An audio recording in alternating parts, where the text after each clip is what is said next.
Hi friends.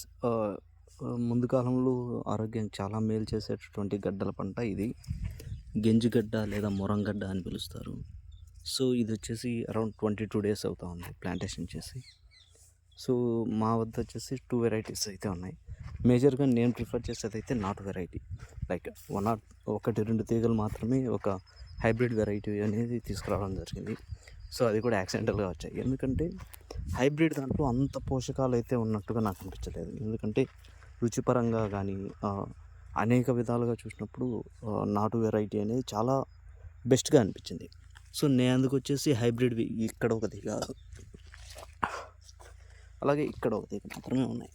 So remaining అంతా కూడా నాటు వెరైటీ. సో మాదైతే రాయచోటి సైడ్ అండి.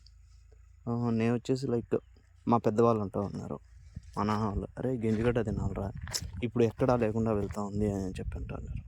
సో నేను అందుకని ఏం చేశానంటే కొత్తగా అదే పనిగా కొనుక్కొని రావడం జరిగింది.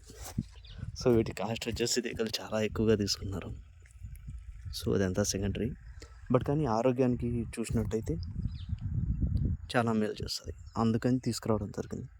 ఈసారి అయితే ప్లాంటేషన్ చేస్తాను. లైక్ అరౌండ్ వచ్చేసి లైక్ శివరాత్రి టైంలో వీటిని ఎక్కువగా ఉపవాసాలకి వీటి కోసం తీసుకుంటారు. లైక్ ప్రోటీన్స్ పరంగా, శక్తి పరంగా, సూక్ష్మ పోషకాల పరంగా చాలా బెనిఫిట్ అనేది ఉంటుంది. సో అందుకోసం అని చెప్పి ఈసారి ప్లాంటేషన్ చేయాలి. ఎలాగైనా వీటిని ఇంకో 10 మందికి తీగలను పంచాలి అనే ఉద్దేశంతో దీన్ని నాటడం జరిగింది. ఎవరికైనా ఇంట్రెస్ట్ ఉన్నట్టయితే లైక్ కొన్ని తీగలు మాత్రమే ఇవ్వగలుగుతాను. సో ఎక్కువైతే ఇవ్వలేను, ఎందుకంటే నేను కొంచెం ఎక్కువ మొత్తంలో నాటాలి అని చెప్పి ప్లాన్ చేస్తున్నాను.